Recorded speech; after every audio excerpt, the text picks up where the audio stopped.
Padayon kita sa mensahe sa Ginoo, focus sa atong theme, pressing toward God's purpose amidst a troubled world. Kini dako gid kay kahimuan kay we are in this situation, trouble side by side. Economic, political, social media. Grabe ang pressure nga atong masinati matag adlaw. Gani karon usog yun ang mga kawat bisag ang atong baldi diha sa likod gikawat. Ginoto na gyud. Ang uluhan sa mensahe expressing towards God's unstoppable purpose. Ato lang gi-emphasize na to ang unstoppable. Ang pagpadayon na to sa katuyuan sa Ginoo, sa katuyuan nga dili gyud na mapugngan. Unstoppable purpose. Ang atong text Isaiah 14:27 kini nagapamatuod nagapadayag gyud sa ang katuyuan sa Ginoo nganhi kanato og sa tibok gyud kalibutan. And the context of this verse Isaiah 14:27 usa kini ka encouragement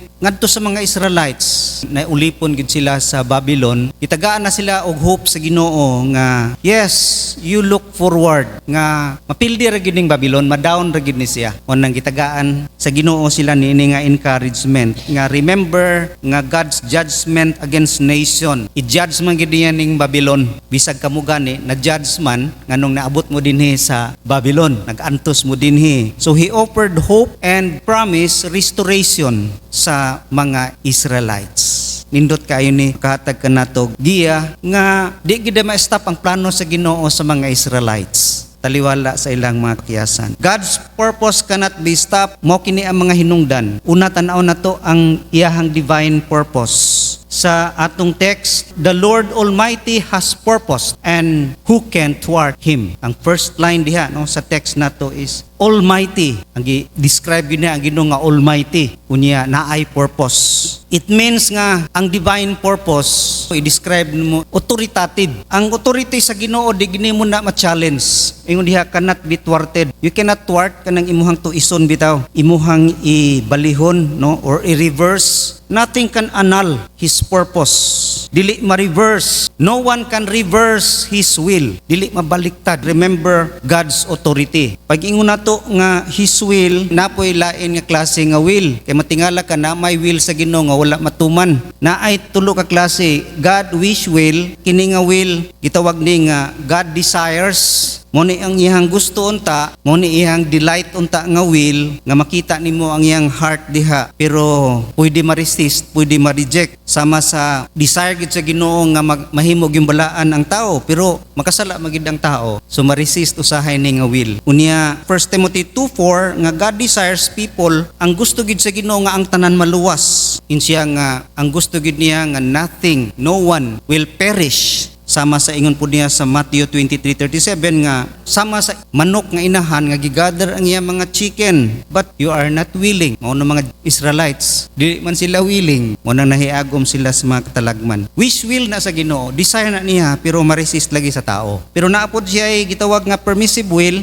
nga He allowed it to happen. Di man ta niya approve na pero gitugutan niya nga mahitabo. He allows no even if that is not His ideal. Dili na iya hagyod nga ideal. Sama sa divorce. Ingon diha sa Matthew 19:8 nga nganong gipermit ni Moses ang divorce tungod kay gahi kay ulo ang mga Israelites. Gitugutan sa Ginoo for the meantime, temporarily. Mo nang naa siya permissive will. Sama sa tuwa, gahi kay ulo mao gid niya ang iyang gusto mag-suffer kita sa consequences pero kay dili man gud na niya will gyud gipermit lang mamili tag lifetime partner mga young people pero tuman kita kay sa atong nas kasing-kasing. Mo nang i-permit it to happen, i-permit niya kang Samson nga mamili og babae pero nagsuffer sa consequences. Mo nang permissive will sa Ginoo pero naagid siya gitawag nga God's sovereign will. Kini nga will ultimate, kini nga will mo ning giingon nga dili gyud ni ma-stop. Kung unsa ang iyahang gi-design that is sovereign, di gina siya mapakgang bisag kinsa, and that is God's perfect will. He is sovereign ultimate no, it will surely happen.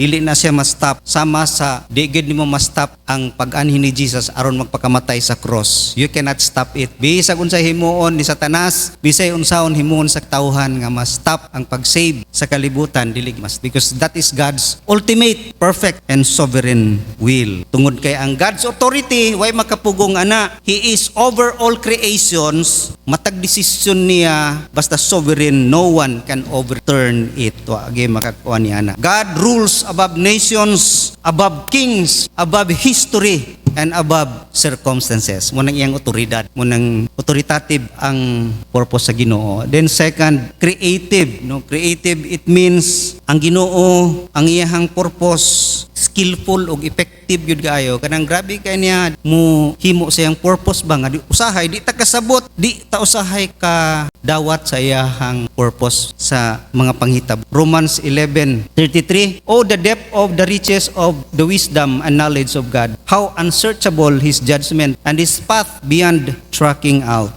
Di gindi mo matungkad, lahi gyud ang iyang will. His wisdom is deep and higher. God sees completely. Ang iyang wisdom makikita sa beginning, makikita sa end. God sees the big picture. Makita na niya ang big picture sa unahan. Maunang kita di man ta kita di ta kasabot sa iyang mga gihimo. Maunang perfect gyud ang wisdom kay unlimited man, wa may limit. Maunang di ta kasabot usahay, nya usahay doesn't make sense, no, pero ingana gyud ang iyang purpose. Creative man gud ang Ginoo. Tagasabot sa akong testimony di ko kasabot no nganong gitugutan sa Ginoo to makabangga tao nga paingon mo ta sa ministry, nagdali ta kay ministry didto mag lecture sa mapatabok niya. Kini nga sakyanan ang plano ani sa ministry magyud ni. Di man ni gwapo nga sakyanan nga luxury para ra magini sa ministry kaya kanang green na ko murag kagang-kagang na no, pero nahitabo dili ka maka-question gyud no sa plano sa Ginoo. Makita lang nimo sa unahan mo nang i-arrange niya ang mga events and outcomes nga mo align sa iyang divine. Okay balutan mo nang creative man gud ang Ginoo. Ingan na ang iyang wisdom,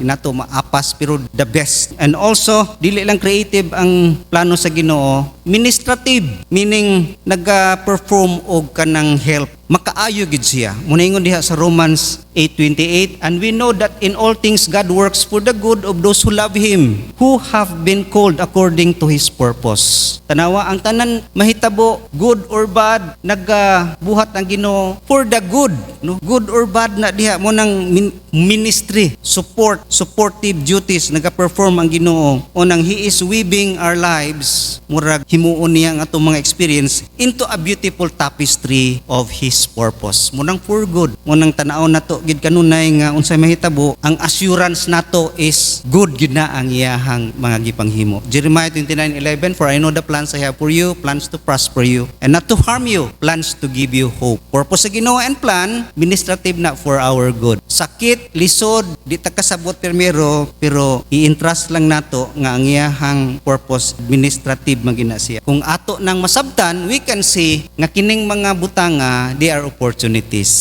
to witness God's promises no sa atong mga kinabuhi. We can trust God sa panahon nga we cannot understand. Labi na karong panahon na we cannot understand current events. Makatrust ta sa Ginoo kay for good na katabang. Ikaduha, tanaw nato ang iyahang power. This is last. Look at God's divine power. Sa second part sa atong text ingon diha, His hand is stretched out and who can turn it. Ganiha, we talk about authority of God. He is sovereign, wa ginay magalabaw sa iyo. Karon we talk about His power. It symbolizes hand. Kamot sa Ginoo. Kinsa makabaliktad sa kamot sa Ginoo? Kumu-stretch na iyang kamot. Mu-stretch na ang power sa Ginoo, wa ginay makapugong niya na. Unang when we trust His divine power, we will experience iyahang kamot magapanglihok sa atong kinabuhi. Ang kamot sa power sa Ginoo. Bisag unsay mga obstacles mubabag ngani kanato, comforting kaayo nga makahibalo ta nga ma-fulfilled gyud na kay back up na sa iyahang power. Mana when God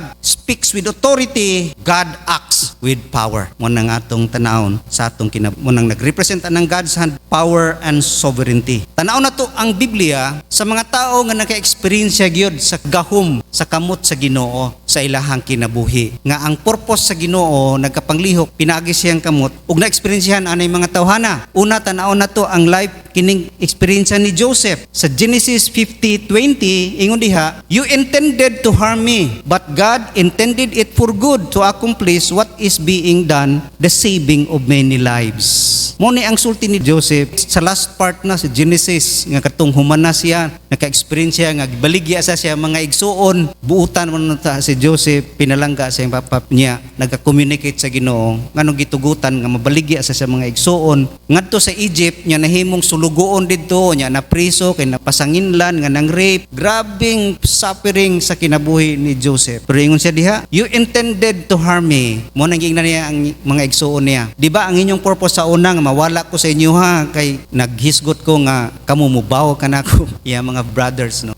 Kadto mo to inyong intention pero gitugutan sa Ginoo for good para ma-accomplish ang purpose nga ma-save mo. Tanawa ha? Kung wa si Joseph naadto sa Egypt, dili ma-save niya ang iyang mga katawhan, ang mga Israelites. Ang root sa nation Israel gikan sa ilaha ni Jacob. Diha nimo makita nga grabe ang pag-orchestrate sa Ginoo sa mga kalisod sa kinabuhi kay accomplish for good, the saving of many lives. Unang dili mapugnan ang purpose sa Ginoo, musurvive ni bisag sa mga betrayal. Bisag unsaon pa ka og budhi, di gina mapugnan ang purpose sa Ginoo. Gibitray si Joseph sa mga igsoon. Ang plano sa mga igsoon is to destroy him, but God fulfilled his dream. Di ba nag-dream man si Joseph nga mubaw ang iyang mga brothers sa iya. Mubaw kay nahimo dahil siya didto nga gobernador. Betrayal, no? Ang iyang brothers tried to destroy his future pero gihimo noon nga na-fulfill pinagi niya to. Mo na nga na gyud basta faithful ta sa Ginoo. Nahimo ang betrayal is part of God's preparation sa life ni Joseph. Kay gi-arrange niya to mga betrayal, mga imprisonment nga mo align sa plan sa Ginoo nga mahimo gid si Joseph nga mahimong dako kay granggo sa Egypt. See God's hand, how He works sa atong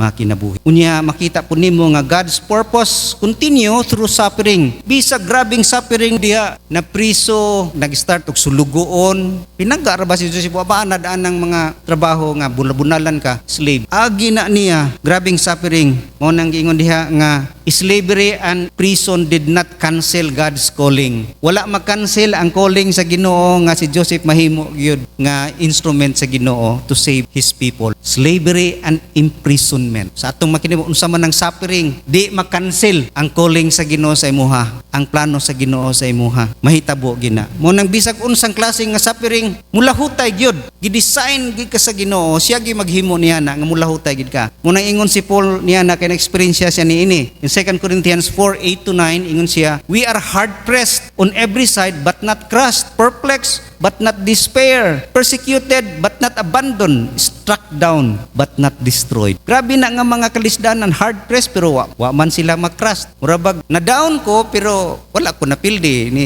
tindog yapon ko. Inga na ang kinabuhi bisag unsa nga kuso-kuso, dili gid lagi ta makrust, dili ta mag-despair, dili ta mahimong ma-abandon, di kita i-abandon sa Ginoo. And dili kita ma-destroy. Munang circumstances may delay but they cannot defeat God's plan kanato. Munang God's purpose is greater than our obstacles. Bisag unsang obstacles diha sa atong kinabuhi magmadaogon gid. Ikaduha nga tao si Nehemiah. Sa kinabuhi ni Nehemiah, siya gahimong giplano sa Ginoo nga siya gyud ang gamiton nga mahimong mag-lead sa mga katawan sa mga Israelites nga mo restore sa wall of Jerusalem. Pero naay mga opposition pag-abot niya didto, mga Israelites gyapon. Dagay opposition nga dili ka build si Nehemiah sa wall nga plano gid sa Ginoo og purpose kaniya. Pero unsay nahitabo, opposition cannot defeat God's work. It is God's work. Work na sa Ginoo. Iya lang gigamit si Nehemiah. Walay makapugong di. Dili ma-defeat ang work sa Ginoo. Tungod kay sa pag-build sa wall ang Ginoo nag-build ana. Munang sa ato kinabuhi kung gisugo ta niya, ang mga nag-oppose wala man na nag-oppose kanato, nag-oppose na sa Ginoo. Kalaban nila ang Ginoo mo nang sila ang mahimong alaot. Kay ang Ginoo God unsay iyang gi-work, iya maginang tiwason. God finishes what He starts. Gisugdan niya ang trabaho sa pag-rebuild sa wall, di gid niya na i-abandon nga mahimong unfinished work. Humanon gina sa Ginoo, He is faithful until the end. Mo nang do not lose hope. Di kita ma-lose purpose ug hope sa atong mga spiritual journey. Kay ngano, trabaho sa Ginoo iya ginang humanon. Makaangkon kita kadaog. Sama kang Nehemiah, complete gyud ang wall despite mga oppositions.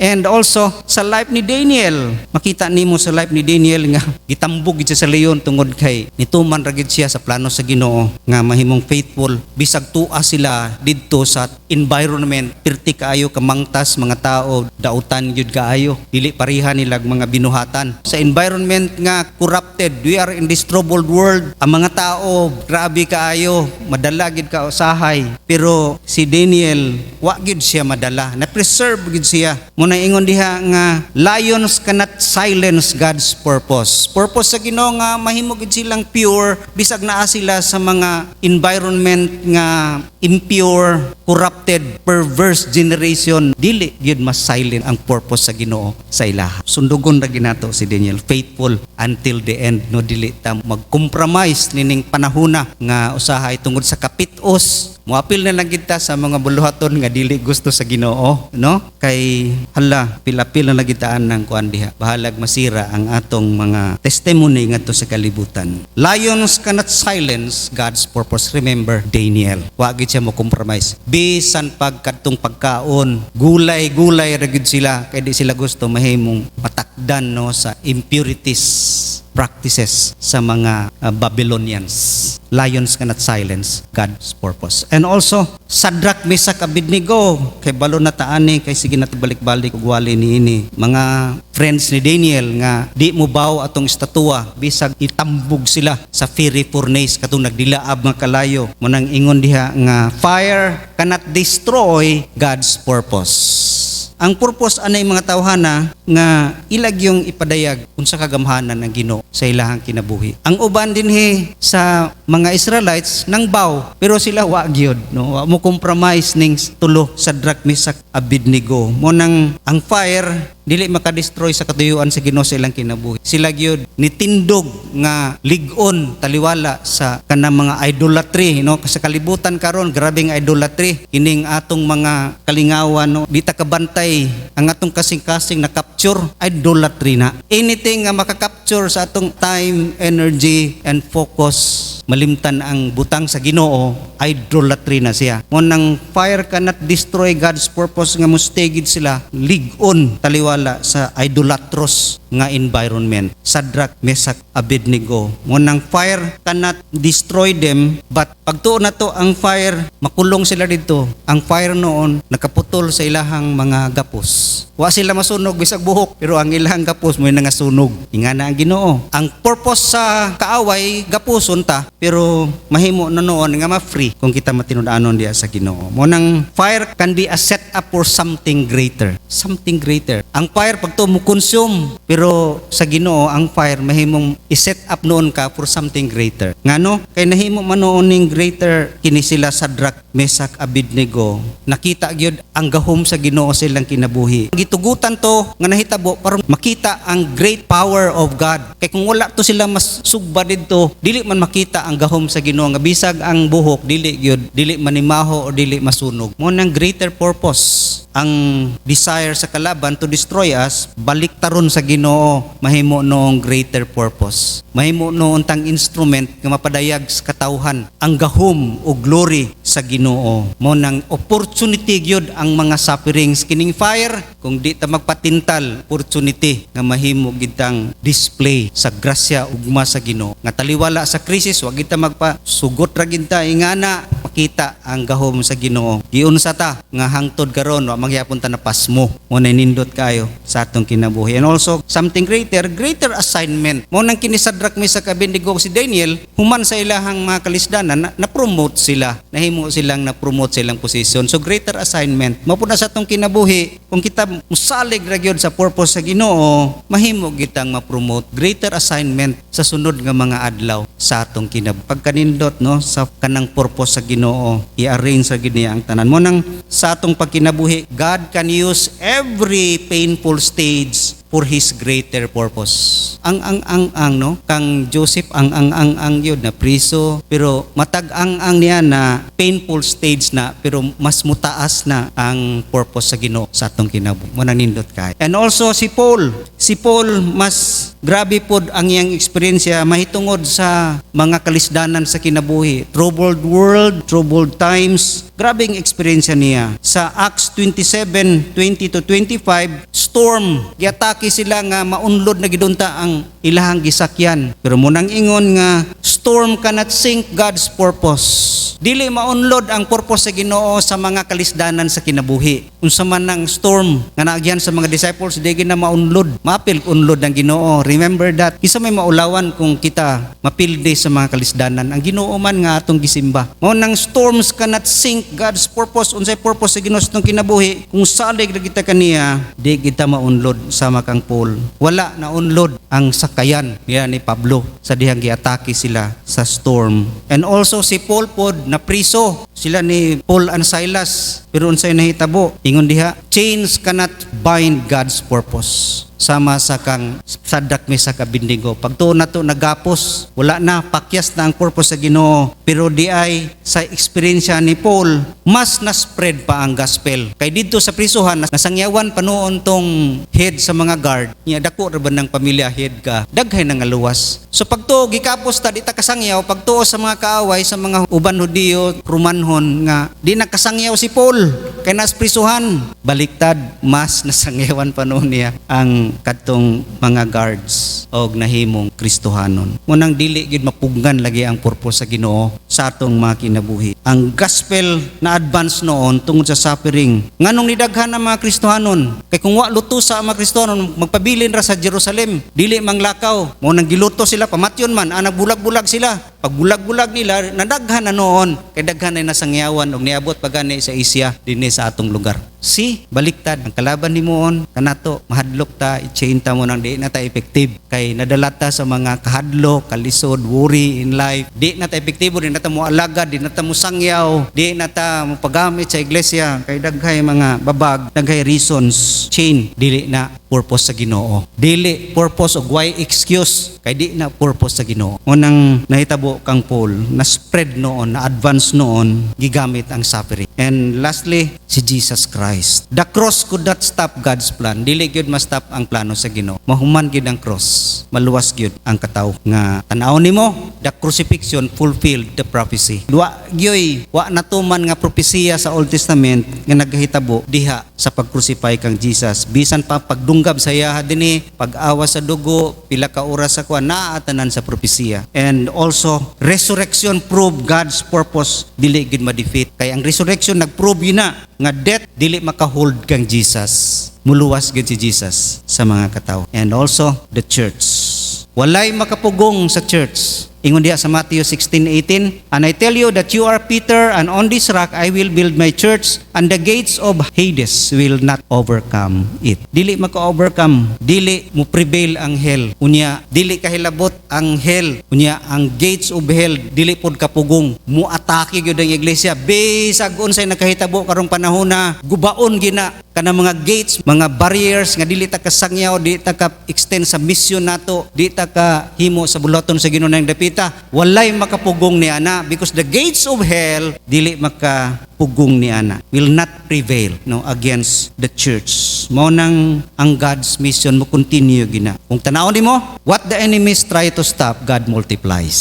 Mao na ang church. Sa una gilotos, pagtuo sa mga kaaway, kung pamatyon sila, mas maminusan sila. Bali, kay kung pamatyon sila, mas mudaghan na noon. Kay kinigong natural gina, patyon mo ang hero, na imusunod nga hero, magpahiro-hiro. Wana mudaghan na noon ang mga hero. Maupod na sa kinabuhi, sa iglesia, sa dihang gilutos, daghan na sila reason. Sa katong gipang patay, maunon to'y reason nga sila mo rise. Og mas nahimo silang aktibo sa pag-alagad, nahimo silang mas madasigon. Sila gihadlok, ay hadlok ka, mas madasigon muna sa atong kinabuhi karon ingani gid unta kita nga makinabuhi nga mas magmadasigon kita, dili magmaluya nini mga krisis, mga persecution, mga kalisod ning atong panahon nga kita padayon gyud mo pursige gyud, dili mo compromise, dili ma-discourage, dili sig bagotbot, kun dili mahimo ning opportunity for us. Kay ang plano sa Ginoo mas mo prosper pa pinaagi sa suffering. Mao kini ang dakong hagit ani kanato nga the world may change, magkausab. People also may oppose us, no, the problem may arise, but God's purpose, ultimate sovereign purpose and perfect will, dili gina siya mapugngan. We are called for a purpose, kita iglesia. Siya pod na ay purpose sa matag usa kanato, mo nang dili kita mo quit, no, dili ma-discourage bisag unsa ang difficulty and suffering, because God is still working kanimo through, no, your life. Unang dili ta ma-discourage matag usa kanato, musalig lang ta sa gahom o musurrender kaniya sa iyang perfect will, knowing nga He is sovereign nga mo accomplish gyud what He has planned. No, mo nang dili kita mapildi, no, sa atong pagkinab. Sa akong kalisdanan naghinukto ko primero lang ano man niya, guilty ana, sige makugwali ana, di mo nang ingon sa Ginoo nga buhata to imong gipangwali. Arise, do not stay diha sa pagwander, but arise, continue, padayon, mao no nay makadasig nun kanimo, and God's grace mao gi nag-empower kana nga padayon, dili ma-discourage. Noon mahimo na siya nga great testimony sa grasya ug gugma sa Ginoo, ug mahimo kanang mupursige pagmaayo sa pagkinabuhi gyud nga moalagad nganha kaniya. Mao nang padayon kita. Mahimo nun kining kalisod, troubled world, dako kay nga challenge, opportunity kanato to shine. Carry the light to the world. Munang let us continue our mission. Basig nakalimutan ta sa atong mission. Kung sa atong mission, ang atong primary mission sa church mo nang ma-remind ta permintianay kayo sahay matagtuig wala nato ni gi hinumdumon, no, nga asa ta paingon mo nang kanunay nato gi communicate gyud sa matag usa nga natay padulngan, asa ta paingon mo nang natay evaluate kung asa na ta karon. Mo nang ang atong mission gyud is to glorify God and serve Him forever. Unya mga specific nga objective nato, ang atong vision mao ni atong ginalantaw, mo ginalantaw nato sa unahan sa atong pagkinabuhi karon, mo ni ang ginalantaw nato nga mahitabo 5 years from now, 6 years from now, 10 years from now. We see a Christ-centered church influencing the city, bringing people to Jesus, transforming lives, and demonstrate God's love and compassion for all the world. Mao kini sa una ang atong ginabalik-balik ug na-approve gini sa atong ginahimo nato nga vision and mission sa church kaniadto. Mo ni atong kina-evaluate. So aton na pong lantaw og balik asa na ta karon, no? Christ-centered church bata o man-centered na o unsa ba, no?